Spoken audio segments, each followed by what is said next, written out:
Alhamdulillah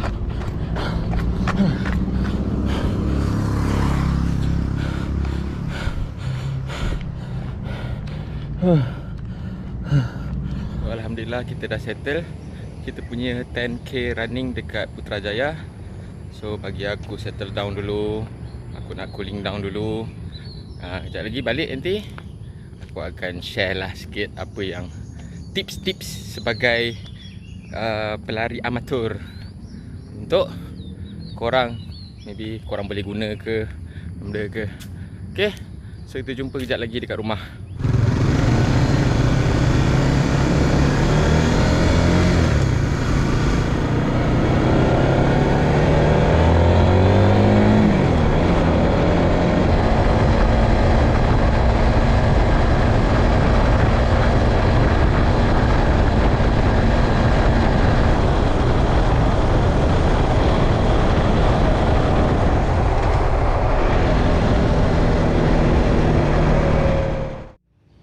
So alhamdulillah itu aku punya larian 10k.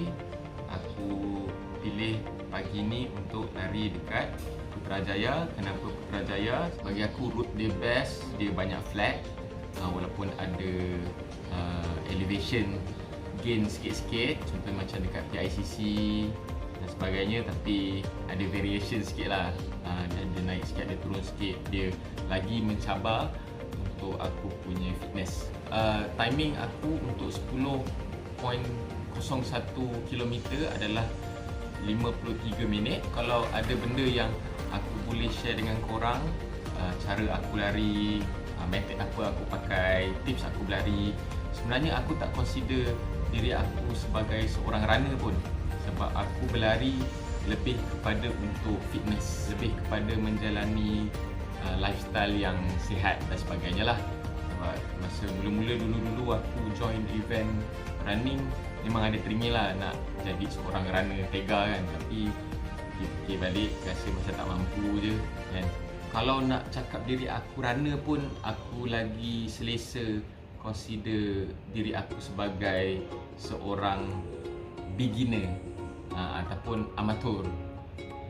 So nak kata pro tak pro pun, aku tak ikut cara orang pro, aku ikut method aku sendiri. Jadi apa yang aku boleh share untuk teknik aku berlari, macam mana aku punya heart rate boleh dekat level aerobik sahaja, walaupun lari 10k dengan pace yang macam tu, dengan timing yang macam tu dan sebagainya.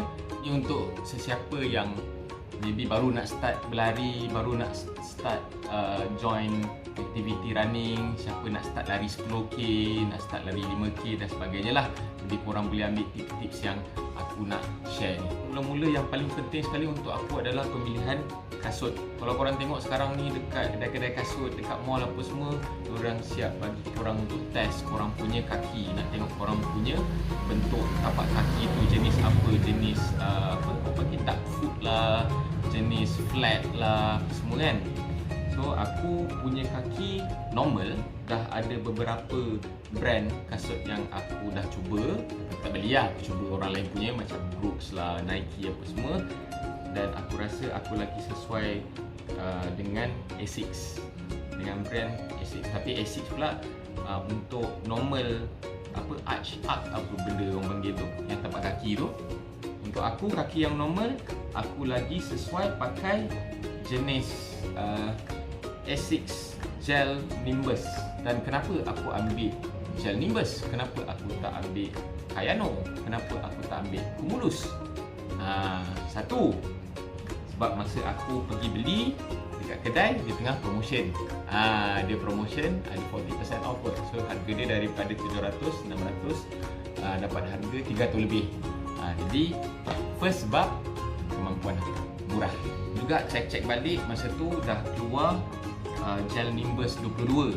Kenapa aku pilih 21? Sebab aku tanya dekat promoter tu, aku cek juga dekat Google. Sebab Gel Nimbus 21 ni, dia punya tapak dia punya wide dia besar. Jadi dia lagi push untuk stability masa berlari.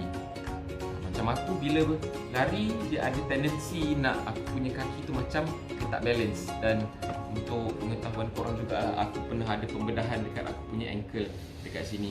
untuk gel Nimbus 21 ni, dia punya bukaan dekat sini dia besar sikit.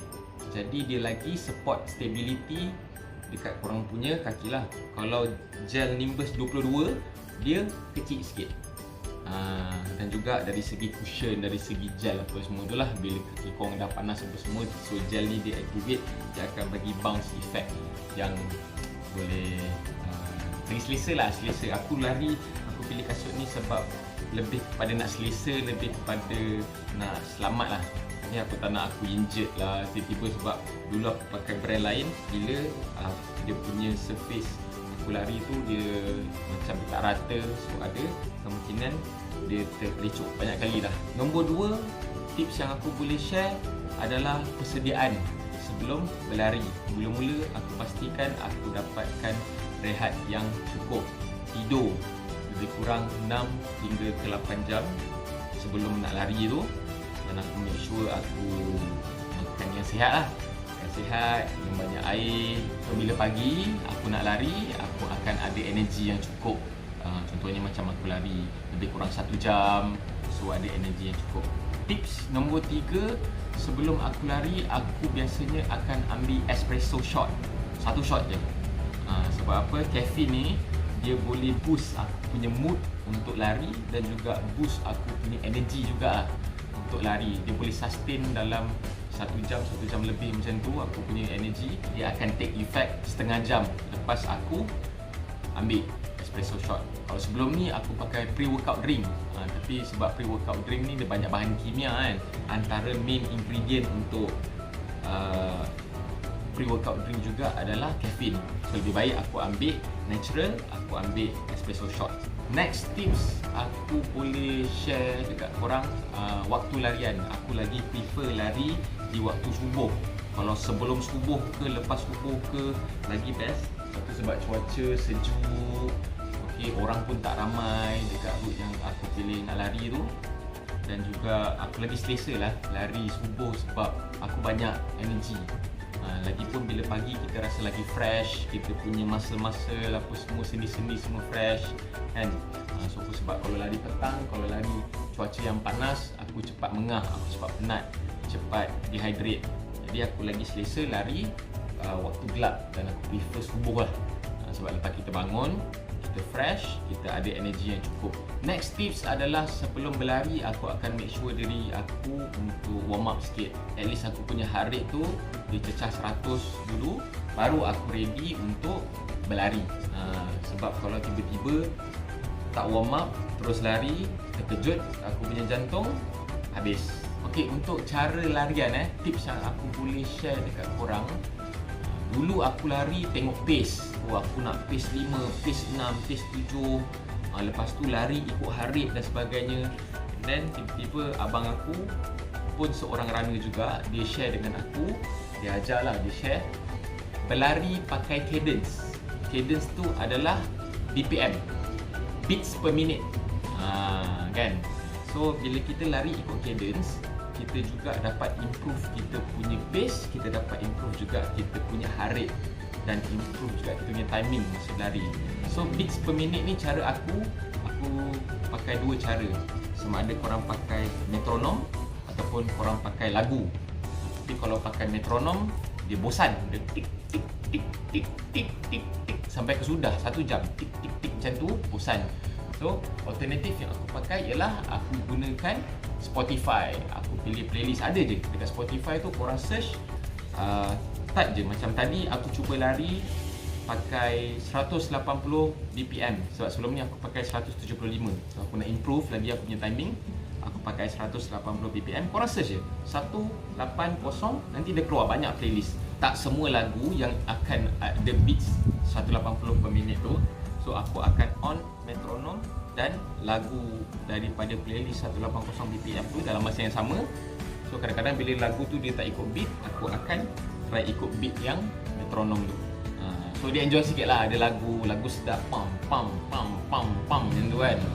So aku memang sepanjang 10 km tu aku akan cuba, aku paksa diri untuk bagi aku punya step tu ikut beats yang ada dekat lagu tu. Sebab dalam masa yang sama aku akan biasakan aku punya heart rate ni ikut aku punya intensity aku berlari tu, 180 beats per minute tu. So dari situlah juga aku juga dapat improve aku punya pace, aku dapat improve aku punya timing dan sebagainya. Dan next yang aku boleh share dengan korang ialah teknik aku bernafas. Ada macam-macam cara aku tengok. Ada cara 2-2-1, 1-1-2 apa semua, itu cara pro. Aku pernah cuba, tak selesa dengan aku. Dan cara yang aku belajar daripada seseorang untuk bernafas waktu berlari adalah bila kita penat macam mana pun, bila kita punya heart rate tinggi macam mana pun, kita cuba bernafas dengan normal. Ataupun nama lain dia adalah breathing control ataupun control your breath. Control your breathing. So kita control lah, kita penat macam mana pun, kita cuba control bernafas senormal yang boleh. Maybe kita akan mengah juga, so kita try. Walaupun kita penat macam mana pun, ada setengah orang dia akan cungap, dia akan ikut dia punya pernafasan tu akan ikut dia punya kepenatan tu. So bagi saya, kalau kita dah penat, kita bernafas pun dengan cara yang penat, dengan cara yang laju. So sampai bila pun kita akan rasa penat. So kita cuba recovery, kita cuba rendahkan kita punya heart rate, bernafas dengan normal.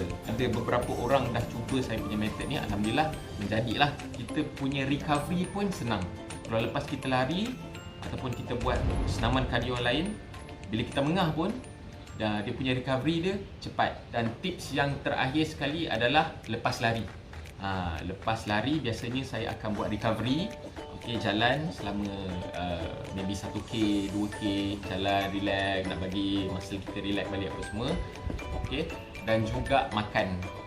Biasanya kita ni kalau lepas lari kita bantai nasi lemak, kita bantai roti canai. Tapi saya akan minum air kosong, saya akan makan makanan carbs macam brown rice ke, macam thosai ke, ataupun kentang, nak top up balik energi. Dan saya akan pastikan saya ambil juga vitamin C. Sebab bila kita lari, kemungkinan kita dah hilang kita punya nutrition dekat dalam badan. Top up balik dengan ambil vitamin C. So itu je yang aku nak share aku punya vlog untuk kali ni. Siapa yang nak ikut aku punya tips, ikut. Tak nak ikut, sudah. Ini bukan pro tips aku sebagai beginner. Ni tips untuk maybe yang nak mula, yang baru nak join, ataupun yang baru nak try, ataupun dah lari tapi tak tahu nak try cara macam mana. Jadi korang boleh cuba aku punya method. Ada macam-macam method, so boleh cubalah. Tak salah pun nak mencuba. So kalau korang setuju, korang suka video-video macam ni, korang suka dengan tips-tips yang aku bagi, korang boleh like video ni. Kalau korang ada komen, kalau korang ada cadangan, kalau korang ada apa-apa, maybe cara aku salah, ataupun korang ada tips yang lagi baik, korang boleh komen dekat bawah. Jangan lupa subscribe dan tekan butang loceng untuk notification video aku lepas ni. Mana tahu aku nak share macam mana cara lari speed ke benda tu yang lagi bagus lah. So kita jumpa the next video. Assalamualaikum, bye bye.